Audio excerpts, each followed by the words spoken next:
आज मैले के पढेँ?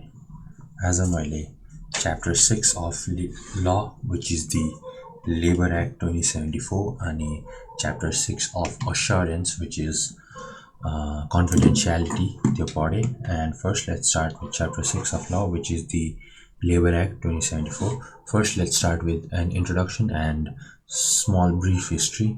The Labor Act 2074 replaced the previous Labor Act, which was Labor Act 2048, and this Labor Act 2074 was effective from Bhadra 19, 2074, and the purpose of this act was to protect the rights and protect the rights, safety, and interest of the employee, and it applies to both the employer and the employee.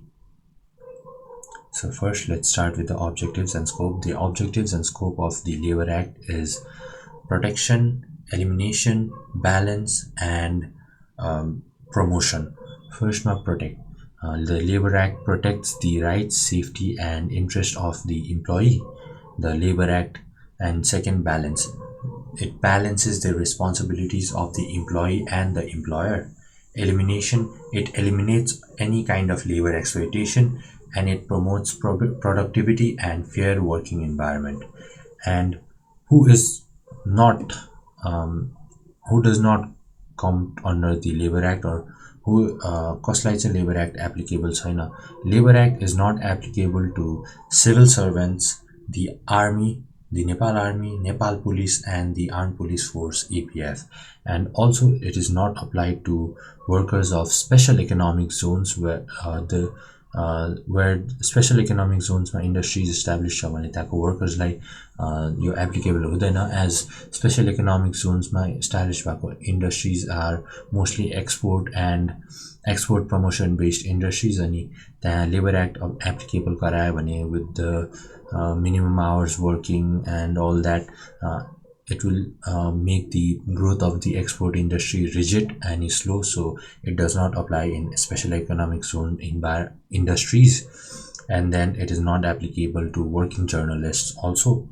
And let's follow along with some key definitions. First, now basic salary. Basic salary भनेको the minimum salary that an employee is entitled to, including yearly increments, which will come to later on.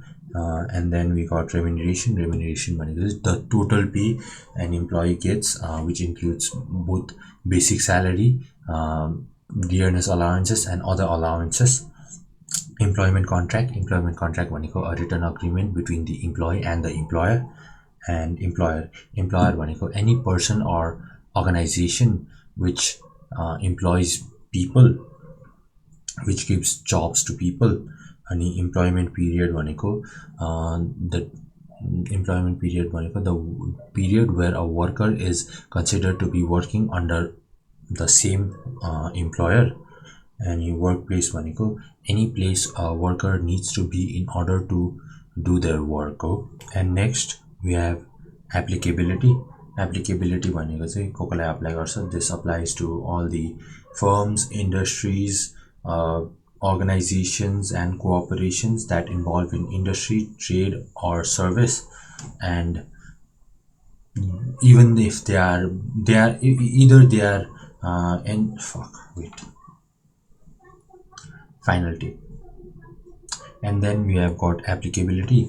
The Labor Act 2074 applies to firms, organizations, corporations who involve in industry, trade, and services.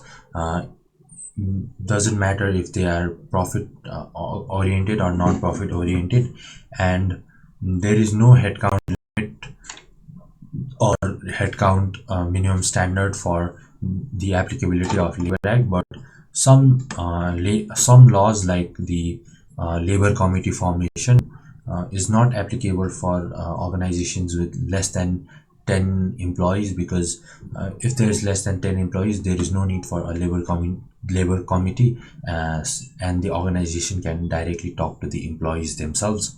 And minimum standard rule भनेको the minimum benefits that minimum benefits or salary employee needs or employee must be paid. And if the employee is not paid the minimum standard, the it's a tricky one. So the if an employee is not paid the minimum standard, the pay will be invalid up to the extent भनेपछि अब के हो अब the minimum salary is 19,550 and if the employee is paid 15,000, the difference which is 4,550, this is the only invalid part of this whole payment. And work protectionमा के छ forced labor. फर्स्टमा forced labor भनेको forced labor is not allowed in Nepal according to Labor Act. Forced labor is exploitation and it is illegal. And child labor, any children under the age of 14 are not allowed to work at all, but the children between the ages of 14 and 18 are allowed to work, but in only non-hazardous conditions. And discrimination, according to Labor Act, there shall be no discrimination on the basis of gender, race, caste, whatever, and everyone should be treated equally and given equal opportunities.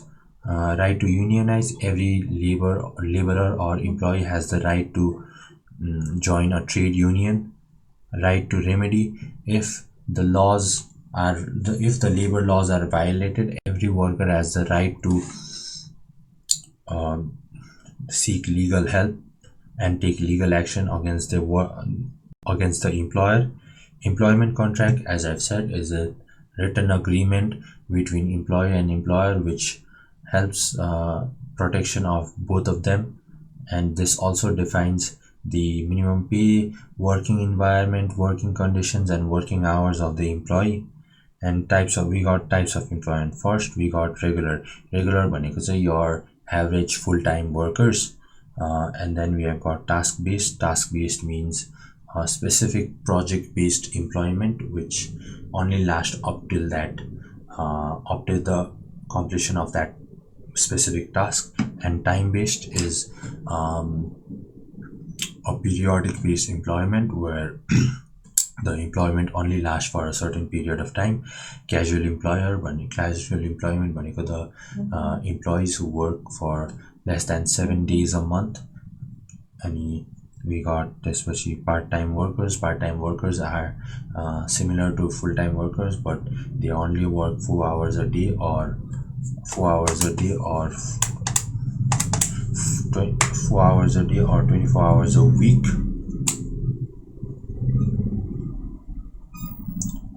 And then we have got part-time workers भनेको चाहिँ those workers who only work 35 hours or less per week.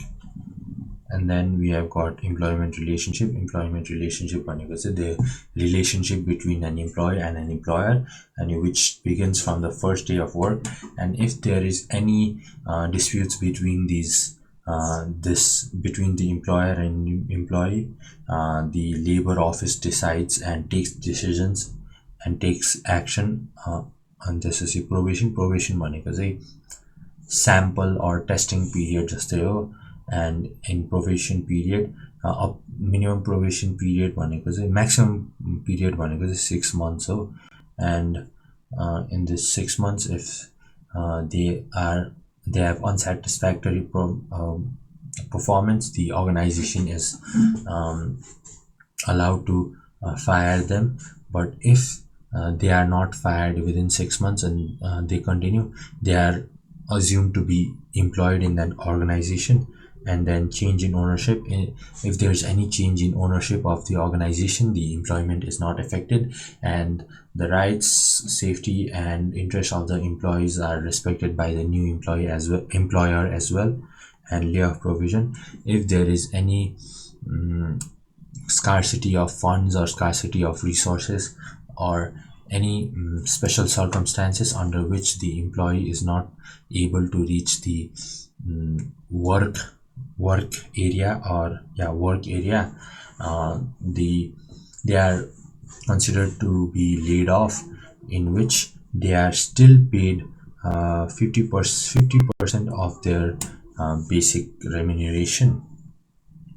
And this layoff period might last for any time. If the layoff period is less than 15 days, the owner can take decision for themselves. But if it exceeds 15 days, the owner shall discuss with the with the laborers or the labor committee of that organization. Apprentice and interns. Next we have got apprentice and interns. यो भने चाहिँ के हो? Apprentice and interns भनेको चाहिँ students who work of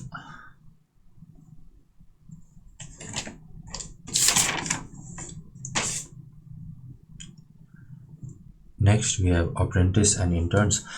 Apprentice and interns भनेको students who work in an enterprise who have an agreement between themselves, the enterprise, and an educational institution. And this work is under the specific syllabus, and they are not considered workers unless they are doing work outside the syllabus requirement, and they work for maximum 8 hours a day or 48 hours a week, and then they are entitled to occupational health and safety provisions. If the interns are hurt during the work, the medical expenses and other expenses are paid by the organization themselves. And trainee भनेको चाहिँ similar to probation, but हल्का different छ. It's like they are training for the work they are supposed to do in the organization, and maximum to learn the work they are supposed to do in that organization, and the maximum training period is 1 year. यो भन्दा चाहिँ training period मा राख्नु पाउँदैन. And if they are fired due to unsatisfactory performance during the training period, it is allowed for the organization. But if they are not fired even till 1 year of training, they are assumed to be employed.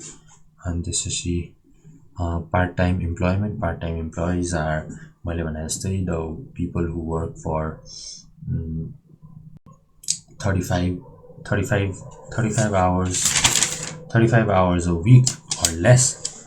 And they are similar to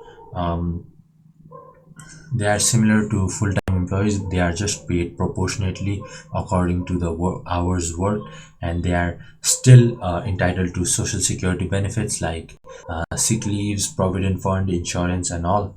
And next we have got working hours. Normal working hours भनेको 8 hours a day or 48 hours a week.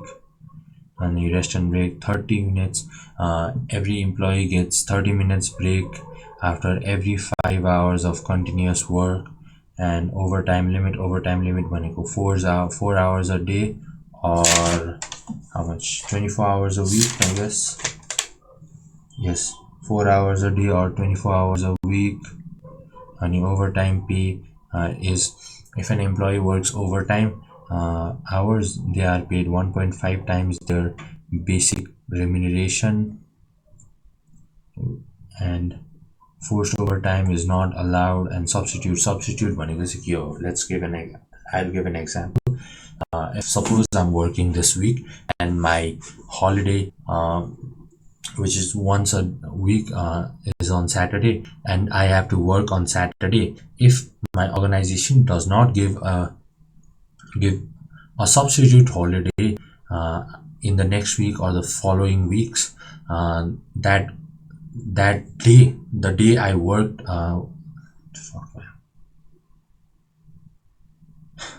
and then we have substitute holiday भनेको के हो? Okay, I'll give you an example. If I'm working this week and I work on my holiday, which is Saturday, and my organization does not follow up with a substitute holiday the next week or the following weeks, that the day of holiday which I worked is considered as overtime, and I'll be paid overtime for the hours worked on that day. And then we have got working time. Working time is mostly mentioned in the contract itself, but if it's not mentioned in the work contract, the employer sets the schedule by themselves. And transportation for women, if a woman is supposed to work before sunrise or after sunrise, the transportation and safety of the woman is the responsibility of the organization. They are supposed to um, provide transportation for the woman uh, from and to the work, and right to receive remuneration. Overtime पाउनु पर्छ, which is 1.5 times 5 times of the basic pay. And then we have got reduction. There shall be no reduction below the minimum standard unless agreed by both the parties, which are employee and employers. अनि payment time भनेको चाहिँ the employer can pay their employee at any time, but once they are paid, let's imagine they are paid 15th of this month, they cannot exceed 30 days. So अब 15th मा पे गरेपछि next मन्थको नि 15th मै पे गर्नु पर्यो. अनि short time workers भनेको the workers who work less than 3 months, they are supposed to be paid within 3 days of work completion. And casual workers भनेको less than 7 days a month. And they are supposed to be paid immediately after their work is completed. And we have got annual increment. Okay, let's get into annual increment भनेको के हो? Annual increment चाहिँ अब मान्छेहरूको salary yearly बेसिसमा बढ्दै जान्छ, that's annual increment. अनि there is a formula for this होइन. सो फर्मुला भन्दा नि बेसिक आइडिया के हो, एउटा मान्छेको एनुअल इन्क्रिमेन्ट भनेको the half a days basic salary हो होइन. सो अब त्यो बेसिक स्यालेरी पनि छुट्टै छ, I'll explain later होइन. So half a days basic salary, if so the formula is 1/60 or होइन. So for an example, let's take, if a person's basic salary is 18,000, so their annual increment will be 18,000 divided by 60, which is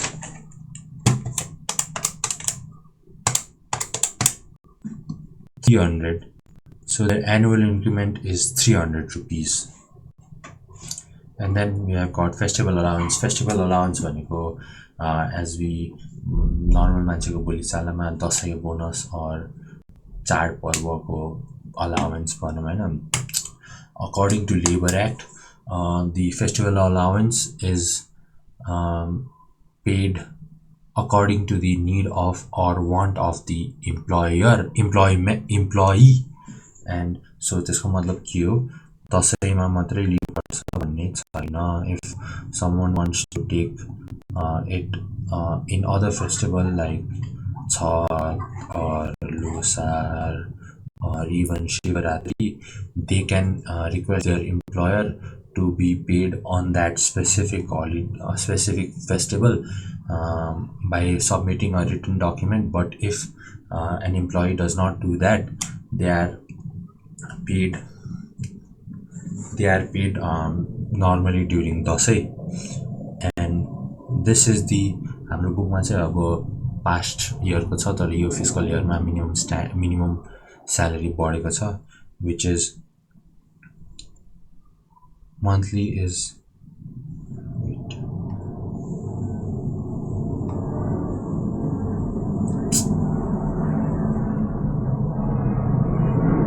okay, monthly 19,550, daily 754, and yeah, hourly 101, and part time को hourly चाहिँ 107 छ, because they do not have any allowance or basic salary.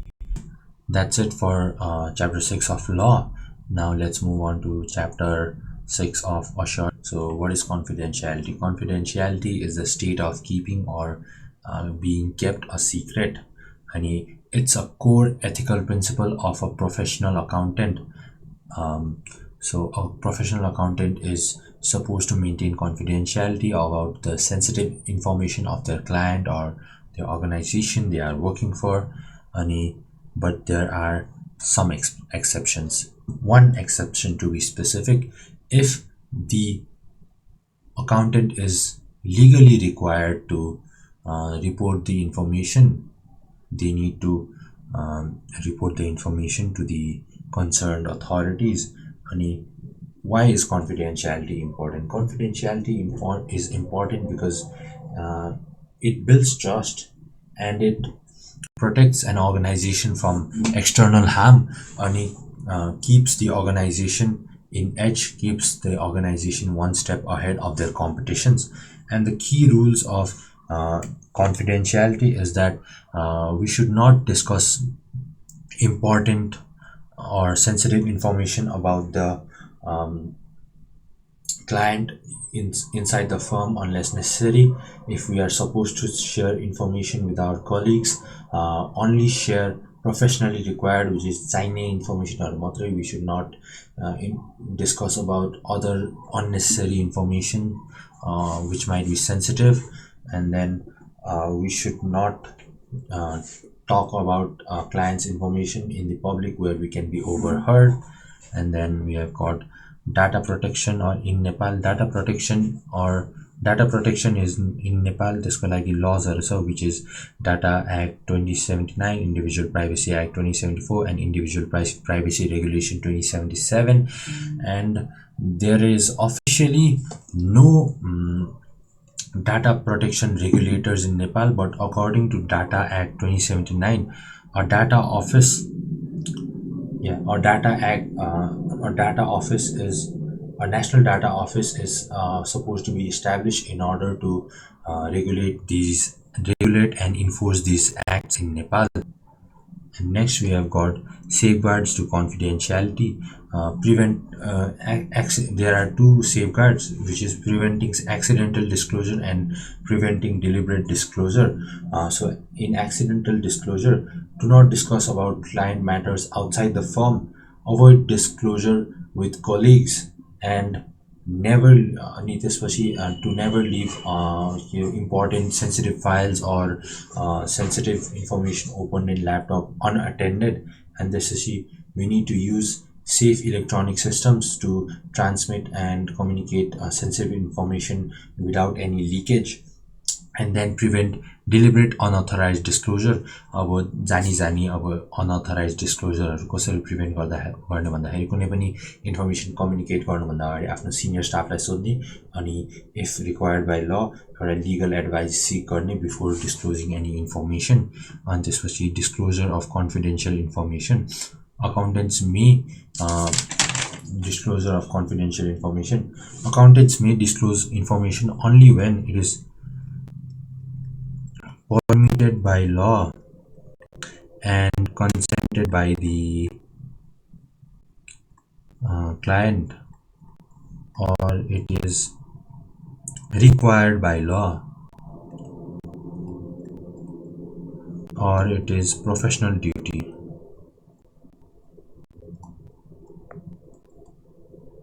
So required by law and professional duty are very similar. Required by law because if the client is doing something that breaks the law, the accountants are supposed to report it. And professional duty, if the client is doing something unethical, it is the professional duty of the accountants to respect the ethics and report it. And permitted by law and consented by client if there's any information which is not restricted by law to not disclose in public, and which is disclosable only with the consent of the with the client, the accountant may disclose the information. And next we have got money laundering. Money laundering ko lagi we have the assets laundering prevention act ALPA. अनि यसले चाहिँ के भन्छ भन्दाखेरि if any accountants or auditors come across any suspicious money laundering activities, they are supposed to report it to the financial information unit of the Nepal Rashtra Bank.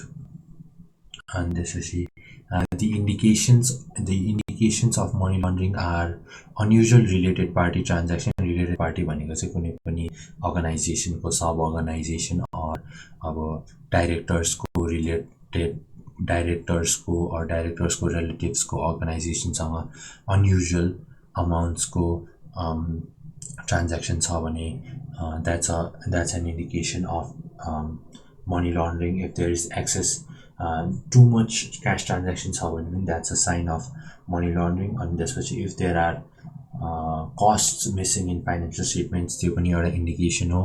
And then so now we have got conflict of interest. Conflict of interest भनेको के हो? Conflict of interest is a situation where the auditor or the someone from the audit team keeps their interest above the interest of the client. It is known as conflict of interest. अनि यसमा चाहिँ के हुन्छ, the auditor or someone from their audit team uses the sensitive information for their advantage or anyone else's advantage. Some practical examples are insider tradings. Yeah, that's it. On this पछि how to manage conflict of interest होइन. अब त्यसपछि we need to identify, evaluate, and then manage conflict of interest. First step चाहिँ के हो, अब disclose गर्ने. If there is any kind of conflict of interest, we need to disclose it to the client. And after disclosing, if the client is okay with the conflict of interest, after gaining the consent, the audit can be continued, but still the auditor must create some safeguards or apply some safeguards, which is physically separate teams होइन. अब एउटै अब त्यो conflict of interest भएको Tim र त्यो auditing टिमलाई physically separate राख्ने, दुईवटा सेपरेट टिम्स बनाउने. अनि त्यसपछि लिमिट इन्फर्मेसन सेयरिङ, त्यो अडिट टिमलाई अरू कलिग्सहरूसँग इन्फर्मेसन सेयर गर्न नदिने. एन्ड देन इफ अब अस्योरेन्सको अब मेन भनेकै होइन, अब कुनै पनि रिस्कहरूलाई आइडेन्टिफाई गर्ने, इभ्यालुएट गर्ने, अनि त्यसरी इदर एलिमिनेट अर मिनिमाइज गर्ने. अनि कन्फ्लिक्ट अफ इन्ट्रेस्ट मिनिमाइज नै हुँदैन, एलिमिनेट पनि हुँदैन भने we should usually drop the audit. Yeah, and that's it for today. Thank you.